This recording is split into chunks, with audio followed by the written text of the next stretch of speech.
Okay, welcome to part 2 of Shavuot. I'm not quite sure where I got cut off. But Ruth, we're reading the book of Ruth, talking about why we read the book of Ruth. Ruth was the first Gentile to be accepted into the nation of Israel, thus entering into the covenants with Hashem. Basically, a covenant, or to enter into a covenant with Hashem, or with anyone, actually, is like a marriage contract or a marriage ceremony. Ruth simply made vows. He said to Naomi, your God will be my God. Where you go, I will go. Where you die, I will die. And the God you serve, I will serve. And nothing will separate us except for death. So Ruth entered into this covenant, or accepted the covenant of Hashem. Also, another connection to the book of Ruth, one of Ruth's descendants was King David. According to tradition, King David was born and died on Shavuot.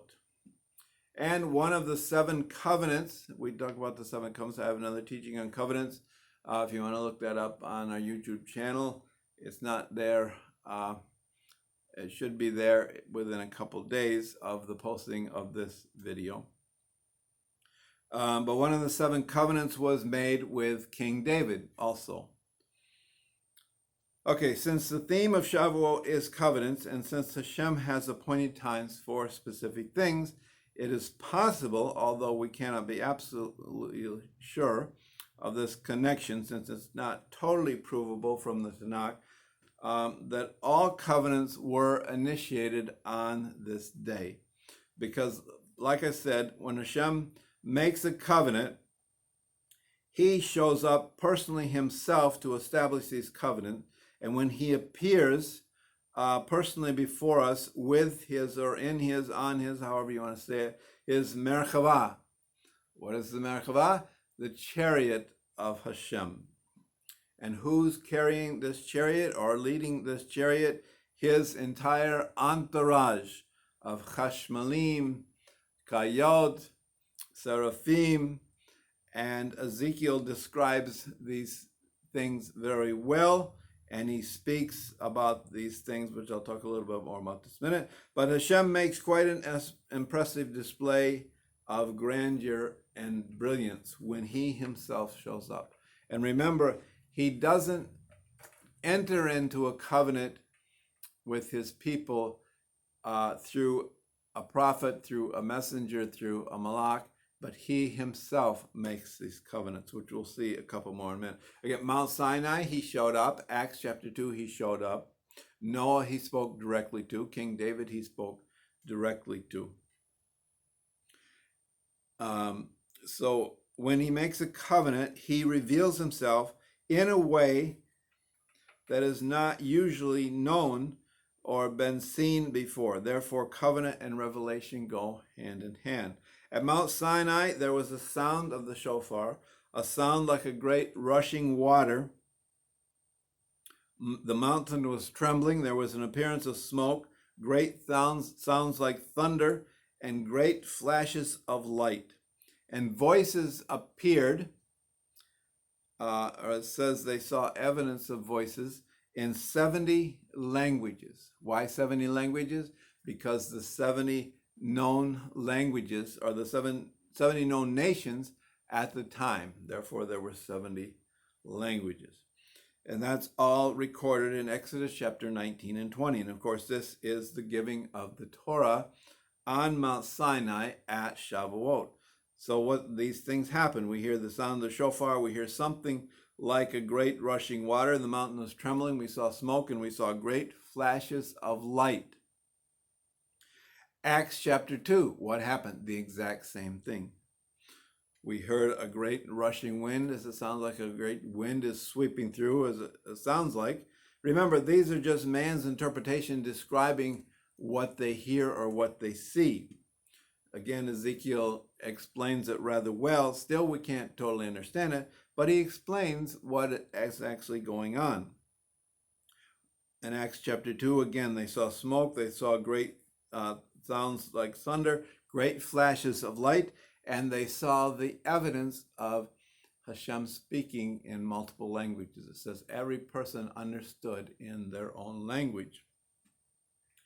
The covenant with Abraham, although his name was Avram at the time, Genesis 15, 1 through 18, known as the covenant between the parts.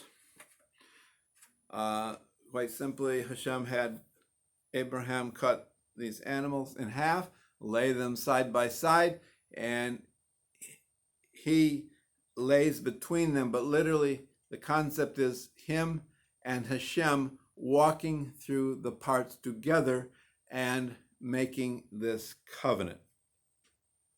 And what did we see? If you go back and read Genesis 15, 1 through 18, we saw smoke, or he saw smoke. We read about it. Great flashes of light, and there was a great fear that fell upon Avram. These great flashes of light are not lightning, although they're usually translated as lightning, but they are called lapid in Hebrew, or lapidim, and these are great flashes of light or sparks, or sometimes even translated as a torch.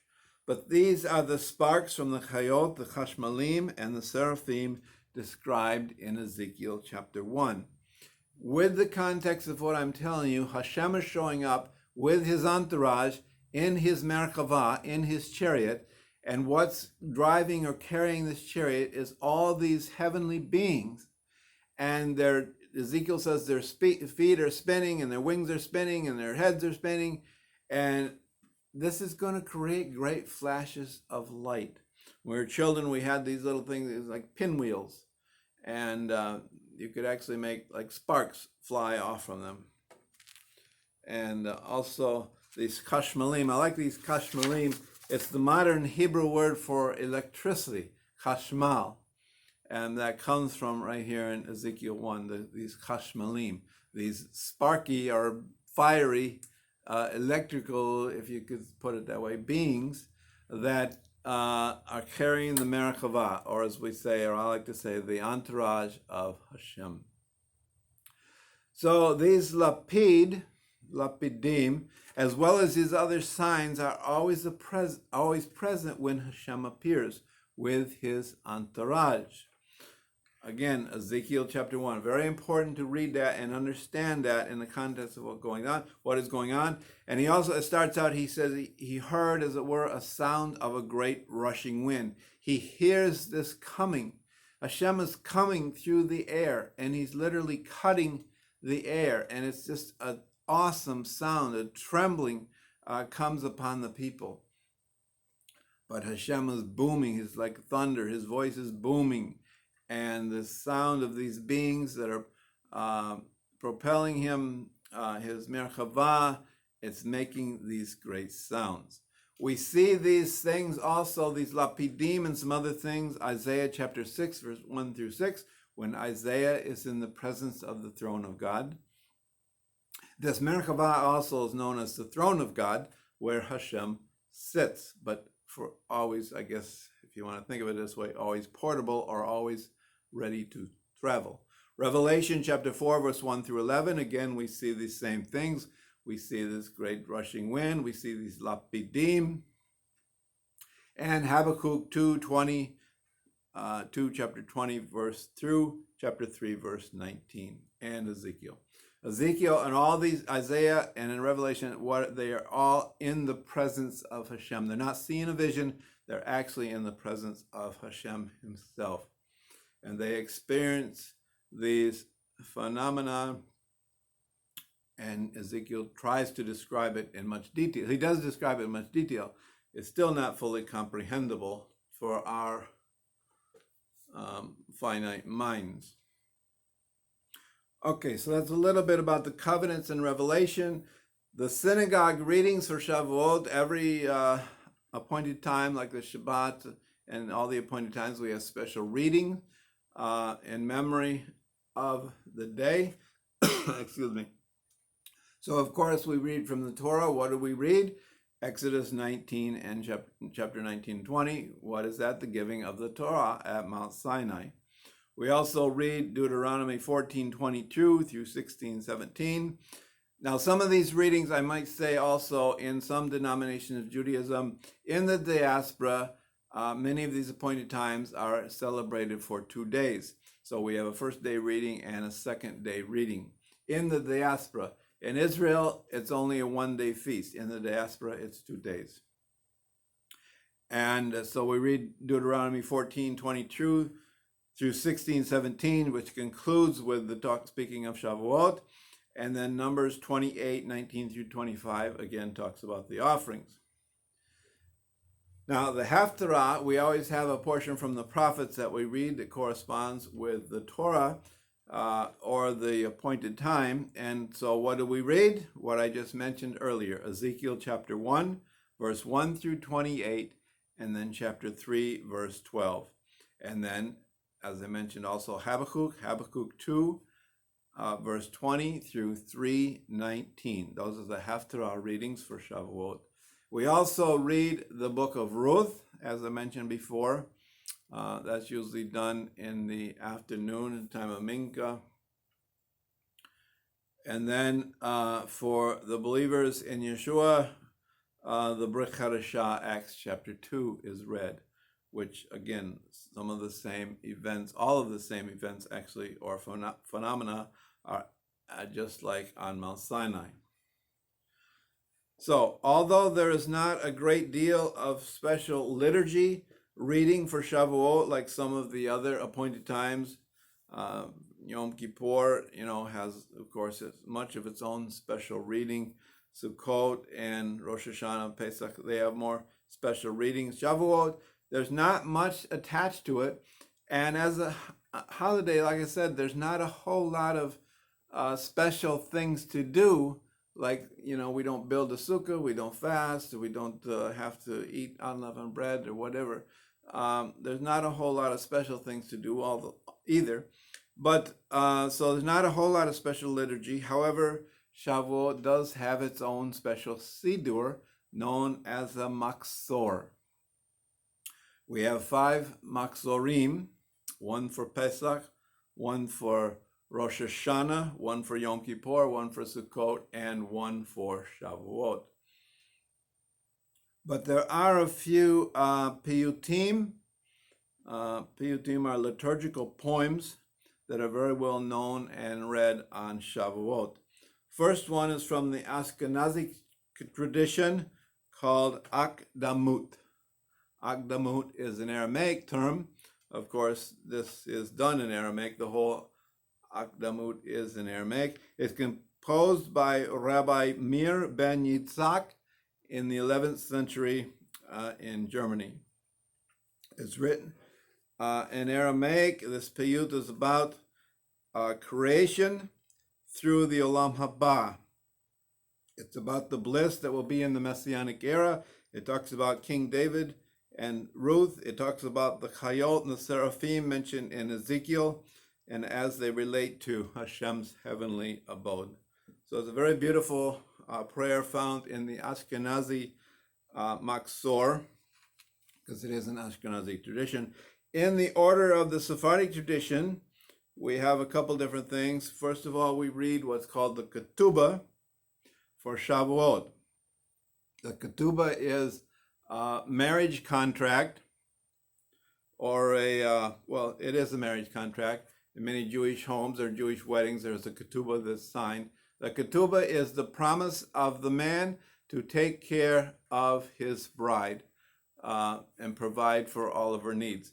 Now, I know in today's society, sometimes it's a little different. Sometimes the woman is the breadwinner, and things have changed a little bit, but we still do a Ketubah.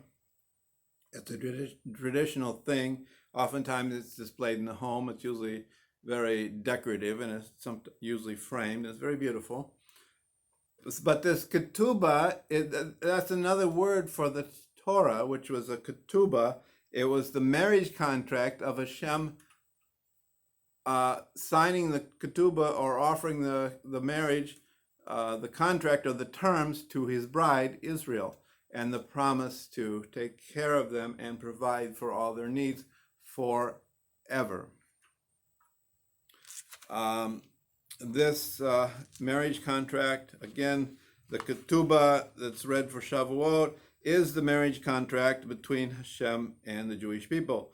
The Ketuba is the covenant that a man makes with his bride, and we have also tradition here at Beth Israel. We also renew our vows on Shavuot with Hashem, and we actually sign a little Ketuba, and it's witnessed. Another Sephardic piyut is called the Azharut. Azharut is warnings or caution or be aware. And again, it's composed by a great Sephardic rabbi and poet, Rabbi Shlomo ben Yehuda Gavriel. And this is a poetic enumeration of all 613 mitzvot. So it's the commandments put into a beautiful piyut or poem. And that's read in the Sephardic tradition. Excuse me. We have a song, or we don't really have a song, but there's this beautiful song, a Sephardic song called La Ketuba de la Ley, sung in Ladino, and it's translated the Ketubah of the Torah. And as you can imagine, it's the marriage contract, again, between Hashem and Israel, about the Torah. And as I said, Shavuot is considered a marriage between Hashem and Israel, and the Torah, or the Ketubah, is his expression of love for us. And a Jewish wedding, if you've ever seen a Jewish wedding, we get married under a chuppah. And so where was the chuppah? At Mount Sinai, the chuppah was the cloud covering that hovered over the mountain. Tradition says that was the chuppah. Baruch Hashem. Very beautiful. If we think of in terms of Hashem's love for us, if we think of in terms of what this means to make a covenant is not just giving somebody a set of laws to trip them up or to, when they break them, to punish them. A covenant is like a ketubah. It's a marriage contract. It's very beautiful. It's the promise of the groom to take care of the bride and provide for all her needs, no matter what, as long as the bride is faithful to the husband. And that's what a covenant is. Hashem makes the conditions. He says, you do this, and all these things. And in turn, if you do all these things, I will promise to provide rain for blessings. That's why we bring in the bread, the first fruits, because it's the praising of Hashem's blessing. It's showing that he's promised, or he's fulfilling his promises to us by providing these things. And we are faithful to him. We remain faithful to him. In Hosea, Hashem says, I will betroth you to me forever. I will betroth you to me in faithfulness, in righteousness, and chesed, and I will betroth you to me forever. We are always and forever Hashem's bride, and he's never divorced us. He got, like some marriages, he got very angry with us at times. Sometimes some marriages, divorce is even threatened, sometimes, although probably not a good tool to use, but sometimes in anger, some couples threaten to leave. But Hashem did get angry, did threaten to divorce us, but where is the get? Where is the Hebrew divorce papers? There are none, because there never were. Hashem never divorced us. Some other, wrap this up, some other customs and traditions. Decorating the synagogue with flowers and greenery in honor of the harvest. Again, that's tradition in the synagogue. It's the only time that the synagogue or the sanctuary is ever decorated with flowers and greenery.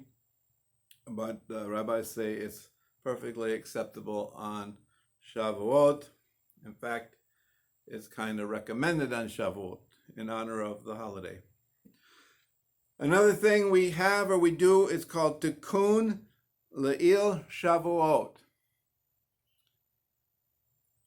What is Tikkun Le'il Shavuot? It is literally the night of rectifying, or the night of correcting our original mistake on Shavuot. Tradition says that we overslept on the morning of Shavuot, and we would have missed Hashem, but Moses, of blessed memory, came to all of our tents, aroused us from our sleep, and got us ready, got us up to come and meet with Hashem. So Baruch Hashem for our faithful teacher Moshe Rabbeinu.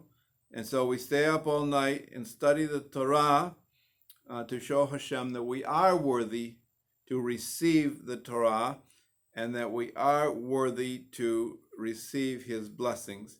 And so many synagogues and yeshivot remain open all night for studying and teaching. So that's another tradition for Shavuot. Also, a dairy meal on Erev Shavuot and the morning of Shavuot are traditional for a couple different reasons, again, or opinions. Many of our traditions have different thoughts or different opinions how they got started or why we do them. So it is an appointed time. So in the afternoon of Shavuot, it is to be celebrated with a meat meal or a, because it's a banquet, and a banquet should have more than just cheese and dairy, but it should also include a nice meal, a brisket or whatever. So, but why dairy? Cheese blintzes and Danish cheese blintzes are a very traditional food, of course, for Shavuot. Danish cheese, Danish and such. They have a little more creative in Israel. They have fried, like our cheese pancakes, they call them, and various cheese dishes. So when we arrived at Mount Sinai, we did not have sufficient knowledge of kashrut laws, so we refrained from the meat on the first evening upon arriving at Mount Sinai. So that's why dairy became a tradition. Another tradition says that we were just simply too tired when we arrived at Mount Sinai to take the time to kosher an animal, to slaughter an animal properly and prepare it properly, as we say, to kosher it. And so they just went for a quicker option, which was a dairy meal, perhaps, as we say, a midnight snack. They had some milk and cookies. Who knows? Also, the Hebrew word for milk, chalav has a numeric value of 40. 40 coincides with the number of days Moses was on Mount Sinai. So that's another reason for, or possibly a tradition, or reason for the tradition of eating dairy on Shavuot.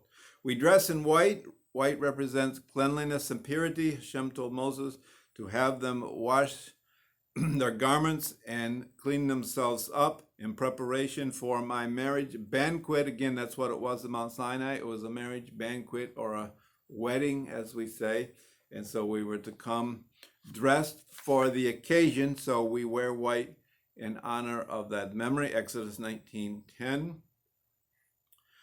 There are some modern customs in Israel. Many of the kibbutzim are still farming communities.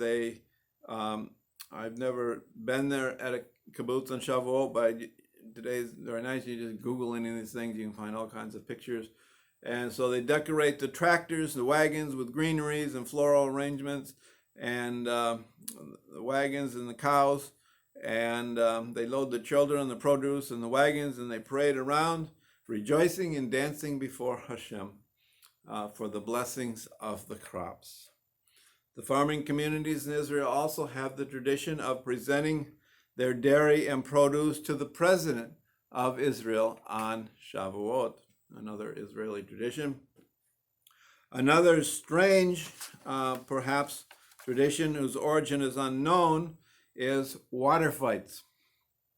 They stand near roads and communities and throw water balloons, buckets of water on passerbys, even dousing them with a water hose. Perhaps a reminder of the Torah, which is oftentimes referenced by water in the Tanakh. Water is oftentimes used as a reference for the Torah. Perhaps that's the reason, I don't know, but it's a very common tradition, again, in Israel, and even today in Morocco, and a few other communities around the world still enjoy this tradition. Again, there are no special greetings for Shavuot like other appointed times. Just simply Chag Sameach or Happy Holiday will do. Not like, Shana Tova for Rosh Hashanah or some other appointed times. And Yiddish, just a Yiddish term here, Gut Yom Tov. Gut Yom Tov is a Yiddish term which means have a good Yom Tov. A holiday or appointed time is called, it has the same sanctity of a Shabbat. We don't actually call it a Shabbat, but we call it a Yom Tov. So Gut Yom Tov, or have a good Yom Tov in English. So in conclusion, there are not many, that's pretty much all the biblical talk and customs. There are a few other customs around the world, but these are the basic ones. And the commandments in the Tanakh associated with Shavuot, the liturgy, and some customs. In conclusion, there are, as I said, there are not many extra mitzvot assigned to the celebration of Shavuot, like some of the other appointed times.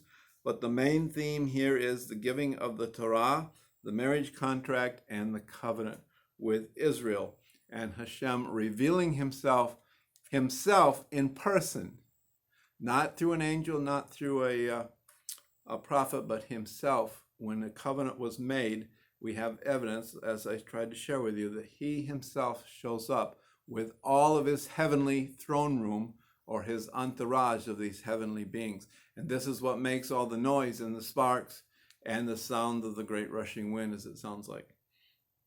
And bringing the first fruits before Hashem and praising him for the provisions that he has provided for us. So covenant, Torah, revelation, and first fruits. Baruch Hashem. Thank you very much for tuning in. As I said, if you would like a written copy, a transcript of this teaching, you can email me at Beth Israel Sephardic Center, all one word, at gmail.com. I'm Rabbi Michael Bakan, and Chag Sameach.